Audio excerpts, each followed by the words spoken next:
Welcome to the Red Giant YouTube channel. How are you today? I hope you are grand. Hello there, Dave here. Today's video YouTube, things like that are gonna happen all the time when I'm doing videos. It's just gonna happen. Let's just accept it and move forward. So today's vid, I thought what I would do is I would talk a bit about the guitars I used in the studio to record the upcoming Red Giant album. Technically our debut album. It will be released this year. We don't actually have a release date at this point in time, but we will keep you updated as and when and stuff like that. Also, before I get started, I don't actually have... Every time I go to speak about this, I don't have words, but massive thank you to everyone who donated on the Kickstarter. Without you, this wouldn't happen. So thank you so much indeed. If you donated on a Kickstarter, legendary. Thank you so much indeed. Without you, this could not happen. It'd be impossible. Anyway, thank you so much. And I say we'll get your the people who signed up for tiers on there. We'll get the stuff out to you as soon as we can. As soon as the album's released, it'll be coming straight to you. Anyway, so let's get back to the video at hand. So today I thought what I would do is talk about some of the guitars I used in the studio, what I used them for. Also talk about the amp I used and also the pedals I used. So. And I believe John, Joe and Queenie will be doing the same thing as well. So be expecting videos from him at some point. John Joe will talk about the drum kit he used, and Queenie will talk about the bass amp and pedals she used. So without further ado, I have three main guitars for Red Giant PeopleTube because we have three different tunings. We have a E standard tuning guitar, E flat tuning, which is our kind of basically, well, it's kind of a shared tuning between, it's like a 50-50. Well, it's not quite 50-50. It's whatever. I can't do maths very fast. And then we have a drop B baritone tuning song as well. So that's heavy, but it's great. I love it. Anyway, so this is my main E flat guitar PeopleTube, and this one, see, it's just going to happen. Like I say, let's just embrace it and move on. So this is a parts caster that I put together. I had a friend of mine, Scott, at Golden Era Guitars, make me the body and the neck in the style of a 59 Strat, and it just came out better than I ever expected. It's got Dave Murray's signature scratch plate in it from Iron Maiden. It's got a Crazy Parts steel block vintage style tremolo in it. Goto locking machine heads, which are just insanely amazing. It's got quite a big neck on it. It's a 50s kind of style neck. It's quite a big neck. And yeah, this is basically my main E flat guitar. And basically, if the song, when the album comes out, if you hear a song in E flat, which is I think about 45-50% of the songs in E flat, it's this guitar. This is the main guitar. I did use some other guitars for overdubs because, again, just difference in sound, but we'll talk about it in a bit. So this is my main E flat guitar, and I love it to bits. And this is my main live guitar as well. So if you see Red Giant live, you'll see this guitar. So moving on, next guitar I use. This is my E standard guitar, tuned to 440. This is my Chapman ML1 Pro X. And I say I've modified this one visually, not really. Well, I kind of have modded it kind of a little bit electrically in the fact I now have a 1 meg pot in there instead of a 500k pot, which it came with. Still got the original switch, although I have moved it. It was initially there. I moved it to there. It's got Seymour Duncan set of pickups in it again. This guitar with the Seymour Duncans in this guitar and the Dave Murray Strat work so well together live because they're both Seymour Duncan loaded and they've both got locking machine heads and the way they're just insanely good live guitars. I love them to bits, and I say they'll be my live guitars for hopefully a long time. But I say any song that's in E standard, this is the guitar I use. It's got a bit of a janglier sound. The Dave Murray's a bit fatter and warmer. This one's a little bit janglier, a little bit kind of thinner, if you will, but not really. But it's an absolutely gorgeous guitar. Bird's eye maple neck, locking machine heads. I forget what the pickups are in this. You got two noise cancelling single coils and a humbucker. Wilkinson tremolo. Volume tone. Does the job. Love it to bits. So that's my standard tuning guitar. Moving along. So let's talk about drop B now. So this is my drop B standard guitar. So listen. This is an Oswald. I call it the split head. I do believe that Master Nick calls it the Oswald OS. And this is basically one of his kind of own designs that he sent me. And absolutely love it to bits. And I really wanted to use it because it's got one of the best necks ever. The neck on this guitar is just insane. And I modified it to basically be in B standard tuning. So really low. So it's B, E, A, D, F sharp, and B. Starting from the top. So again, B, E, A, D, F sharp, and B.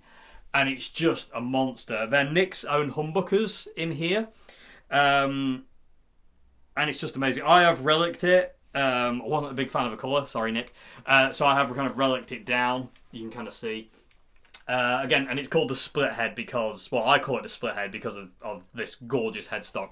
But this guitar gets used for one song, which is in... Well, kind of drop B. It's I'm in B standard, but Queenie on the bass is in drop B.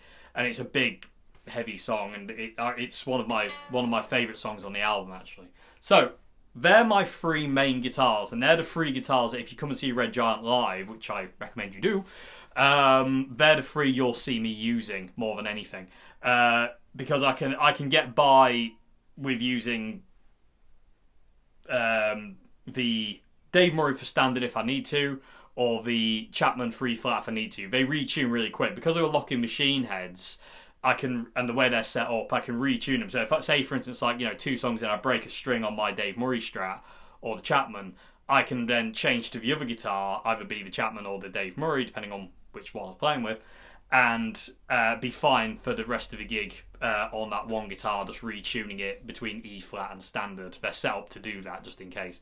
So, and this gets pulled out for one song, which I'll tell you the name of. It's called You Say I Say. I nearly got it wrong. I'm terrible with song titles, but yeah, it's called You Say I Say, which coincidentally, PowerTube, I think I can release now, is the name of the new album.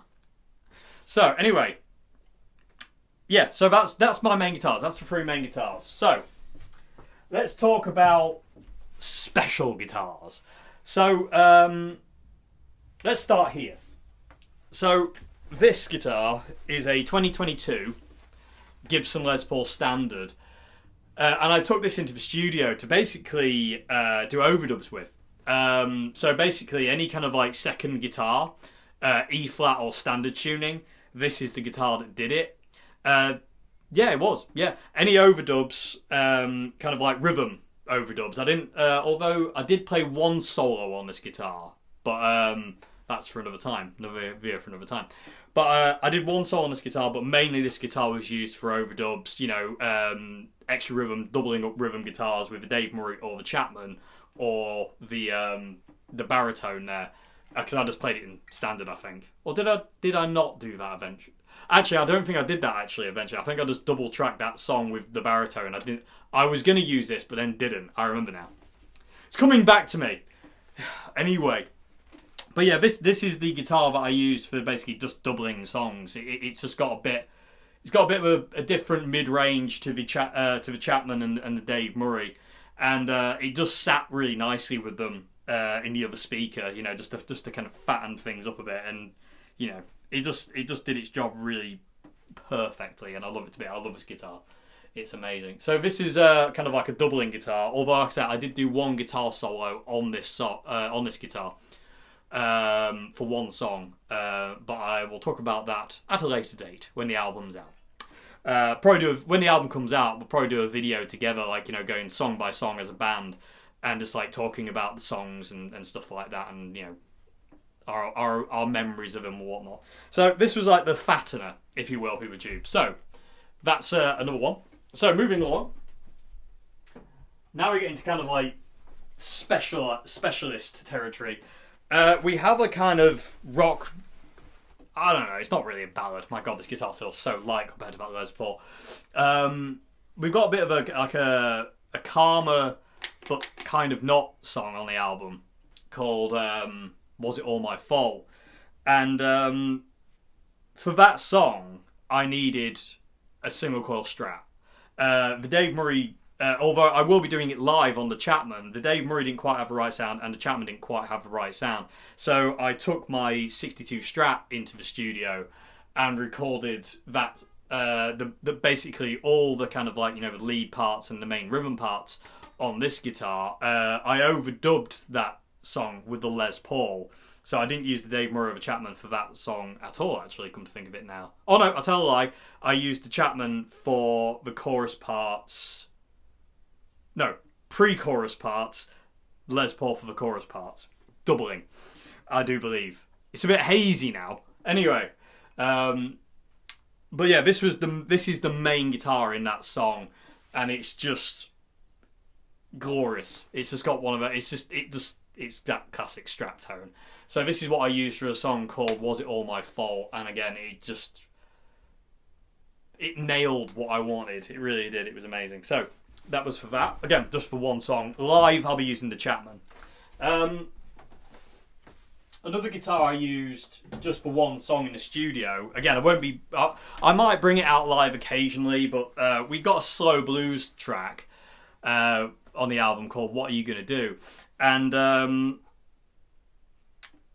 I wanted to use this guitar because this guitar belonged to my friend Charlie. If you follow me on my other YouTube channel, you'll know who Charlie is, and you'll know what he meant to me. And this was his guitar, and it just felt right to use his guitar for the bluesy track of the album. And again, it just absolutely nailed the vibe and the feel of the song. It's just amazing. I think I used exclusive the neck humbucker. It is like a stacked humbucker in here. I don't actually know what it is. So I was basically there the whole time. It does have a treble bleed on the volume pot as well, so I was able to kind of like leave a pedal on, which I'll talk about in a sec, and basically just ride the volume control and the tone control to get different tones, and it just sounded immense. And yeah, I'm so happy I got to use not only Charlie's guitar on the album, but also Malcolm's 62 on the album as well. Really, really cool. So, and the last guitar that I used is this. Because you've got to have some acoustic parts on your album. So this was used for, again, like for kind of more textural things. When you hear an acoustic guitar on the album, when the album comes out, this is the guitar. It's a CF Mountain. It's not a Martin. It's a Martin ripoff from 1974. And this is the acoustic I used on the album. I used it on, I think, 2 songs that have an acoustic guitar in the background. I think it's only 2. And again, just very, very nice microphones in Chapel Studios miking this up. And it just sounded amazing. And again, it's just tucked in the background, which is where it wants to be. It doesn't want to be kind of like up front and dominant because we want the electric guitars to be louder. But it's just a textural thing. and it was just really nice. Also, it helped out figuring out harmonies as well, vocal harmonies and stuff like that. It's nice to have an acoustic guitar around. So that's all the guitars. So amp-wise, when on the first day in the studio, I took my Fender Deluxe Tone Master, my Orange CL120 here, and a Marshall MG, like this one here, but it's actually downstairs. Here's a picture with its cab that I used. The cab itself, although it is a 412, it's only got 2 speakers in it for basically weight relieving purposes because my back's knackered. So it's only got 2 speakers in the top, and they're Celestion G1275s, my favourite speaker of all time. And they're wired at 8 ohm, basically. And the Marshall on top. And very quickly we found that I didn't even plug the Fender amp in, but the Orange wasn't quite doing it. It was a bit too dark and woolly and didn't quite record. It didn't play well with the bass, basically, is what we found out very early on. A studio like Chapel Studios is ruthless. It's brutal. And you all of a sudden realise, that sounds like that. That doesn't work. There was quite a few parts like that where we'd be playing around and we'd be like, oh, hang on a minute, we're going to have to change sounds. And so, like, you know, there'd be sometimes where I'd be like, oh, I can't use that pedal, I need to use this because that's not working, or I need to do this, I need to EQ it that way. And same for Queenie and stuff like that. And we found out very early on that the Marshall just sat in such a perfect place in the mixes. You know, it just sat exactly where we needed it to sit. So I used the Marshall for the entire recording. I did have a CL120 there for thingy, but like I said, we did try it, but it just didn't work out. It just wasn't the sound. It didn't sit at all. And when you're trying to record an album, you don't want to be messing around for too long, especially because we had very limited time there anyway. We didn't want to be kind of like messing around. We wanted to kind of, you know, we needed to crack on. So we just went, right, okay, we'll just use the Marshall. And we mic'd up the cab with it was a Roya ribbon microphone and the Shure SM57, tried and true. And we ended up not using the ribbon microphone at all. We just literally used the SM57 on the left speaker of the cab, slightly off axis, sounded amazing, didn't need anything else. And that's the only amp I used. That is literally the only amp I ever used. It was in an isolation room in the live. There was no amps in the live room at all. We recorded solely on headphones with the amps isolated, just to create separation really, so nothing was kind of like bleeding into the drum microphones or the scratch vocal mic. It makes it easier to mix. So that was it. Like I say, the Orange it was just too woolly. It was just too muddy, and it just blended too. It muddied everything up. Whereas the Marshall sat above everything. It didn't sit above, it sat in where it's supposed to sit. So you had Queenie down here with John Joe's bass drum and like floor tom and stuff like that. And then you had the guitar and the vocals here, which never got in the way. And then on top you had stuff like cymbals and stuff like that. And, you know, everything just sat where it's supposed to sit when I was using the Marshall. The Orange just kind of cluttered the frequency, and it just was initially it was kind of annoying. But then, obviously, because the Marshall worked so well, we just kind of went, we'll go with the Marshall. It'll work. It works. You know, if it ain't broke, don't fix it. So yeah, that was the amp I used. Like I say, if you saw in the picture, that was the half stack I used with just the cab, the beaten up 1971 Marshall cab. It just sounded perfect. Really did. So that brings me on to pedals. So let me reposition the camera and talk about pedals. Okay, so I'm slightly off camera here, but that's fine. You don't want to see my ugly face anyway. So this is the pedalboard I used. I did actually change out my wireless receiver here for a fuzz pedal, but I ended up not using that at all. Again, it was the same deal as the Orange. It was just too dark, didn't fit in the mix, didn't fit with the sound at all. And again, when you're in a studio like Chapel, you know, it's very, you know, it's very unforgiving. It tells you exactly what's going on, exactly what you sound like. So, you know, you're all of a sudden like, ah. So anyway, again, and what works more than anything, and like I say, what worked, we didn't mess with. We just went away. So this is the pedalboard I used for the entire album. I didn't really. No, I didn't. I didn't use any other pedals. Obviously, I didn't have my looper pedal, so forget that. The Boss RC10 wasn't there. So from the Marshall amp, we came into the Zoom G2.1U. I used this for reverbs, chorus effect on, I think, one or two songs. I think it was only one song, but I used the chorus effect in the Zoom for that. I used a reverb for the bluesier song because it's on a expression pedal. I also used it for a whammy effect as well. Two different whammy effects. Yeah, and it's just the brain of the pedalboard. This, I absolutely love it to bits. From there, we went to the Line 6 DL4. I basically used like a long delay for kind of volume swell stuff and a short delay for like certain guitar solo bits. So when the album comes out, you'll hear that. Cloudburst by Strymon. I used that very sparingly. Actually, did I even use it at all? I'm not sure if I even used it. No, I don't think I did. But I had plans to use it, but I don't think I actually did. I actually don't 100% remember. I'm pretty sure I didn't use it. I had a plan to use it on a song that I used a 62 Strat on, but I don't think I ended up using it. I think it was a bit overkill.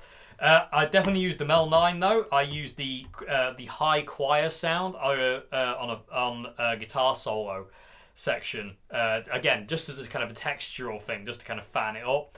Marshall Governor 2 Plus, that was my main distortion. This is basically on every song. This pedal is on every song. Golden Plexi was used on kind of like cleanish guitar parts. I never used the Marshall amp on its own. It was always a pedal on. So the Golden Plexi was used for cleaner stuff, like I say with the 62 Strat, and also other clean overdubs and stuff like that. But that was the Golden Plexi. I would also combine these two for certain guitar solos. The Ibanez Wah V2 here. This is become this will become a mainstay of Red Giant now. This one. I used to use a Vox Silvertop Wah, but it died after many years of use. It's in retirement now, and certain songs where I needed a wah-wah pedal, the Vox didn't quite have the right tonality. Also, there's a solo where I need the bass wah function on the new album, and obviously the Vox didn't have it, and the Ibanez does. So that's now my main wah-wah pedal for Red Giant. I might change at some point back to a Vox. I need to get a new one, but at this point in time, that is the wah pedal I'm using, again because I need the bass wah function as well for one song, and certain other wah bits as well. It just had the right sound for this album. This one did. The Vox it didn't quite sound right for some of the wah parts on this album. Boss DS2, which again used for solos. I would combine it with the Governor to create absolute craziness. I actually, in one of the choruses on one of the songs, I actually combined the Governor with the Golden Plexi and the DS2, have them all on, and it just sounds earth-shattering. And that's it. Like I said, I did put a fuzz pedal there. I put the Hubcap John Sundial fuzz, but it just, again, there wasn't enough cut for it to sit. Because again, being a guitar, you want to focus on the mid-range thing. You don't want too much low end because you're going to start interfering with the bass. And we're not bass players, so there's kind of no point of doing that. And again, that was the same problem with the CR120. It was getting in the way of the bass, and you can't have that. You need that separation when you're mixing, and when people listen to it, you need to be able to distinguish between the instruments. And the CR120 wasn't quite doing that, and neither was the fuzz pedal I had there, the Hubcap John fuzz. Actually, I've just remembered. I tell a lie. For the clean stuff, I didn't actually use the Golden Plexi. I used the Marshall Jackhammer pedal, but I changed back to Golden Plexi after we came back from the studio. But on the album, any clean stuff you hear is actually the Marshall Jackhammer. I'm glad I remembered that. Again, it was a while back now, and I'm so preoccupied with other things I can't think straight. But anyway, so it was a jackhammer actually, Marshall jackhammer pedal here instead. But again, I went back to the Golden Plexi because I just prefer it, and the jackhammer recorded better. I definitely think it recorded better because the Golden Plexi is a little bit darker, but for live and when things are cranked, the Golden Plexi just wins out on that one. So I've changed back to that now. But again, on the album, it's the Marshall jackhammer, and I say the Marshall jackhammer combined with the Governor and the DS2, that's furious, absolutely furious. Anyway, it's all powered off the Fender Engine Room Level 12. And that was it. I didn't use anything else. They're the guitars. That's the amp I used.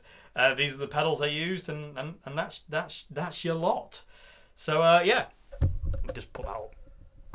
So hope you enjoyed this vid. Just like talking through like all the guitars I used on the upcoming Red Giant album, You Say I Say, and like I say, we'll keep you updated when we have a release date. We'll let you know when the singles are coming out. We'll let you know when it's all basically going to be ready. At this point in time, we're still very much in the mixing phase of the album. You know, we had 3 days at Chapel Studios recording and mixing it preliminary, just like a rough mix. And I say now we're into kind of like the fine detail mixing and also mastering as well to get it all ready to be released to you lot out there. So like I say, we'll keep you updated as much as we can. When we know something new, you'll know something new. But yeah, hope you enjoyed this vid on, like I say, talking about the guitars I used on the album, talking about the pedals and the amp. Hope it's been somewhat interesting and informative. And yeah, I'll see you again. Please, if you're on the channel and you haven't subscribed or anything to this channel, please do subscribe. It will really help us out. I feel weird saying that, but I have to on this channel because it's just getting going and we need it to get off the ground. So if you are on this channel and you haven't liked and subscribed, please do that. We really, really appreciate it. And again, let us know in the comment section what kind of content you would like to see on this channel. What kind of videos would you like to see? What kind of things, we'd be very curious to read your comments. Anyway, hope you enjoyed this, and I'll see you again very soon, I'm sure. Like I say, Queenie and John Joe will be doing videos like this. I'm not sure when, but I'm sure they'll get a video done at some point telling you about the bass.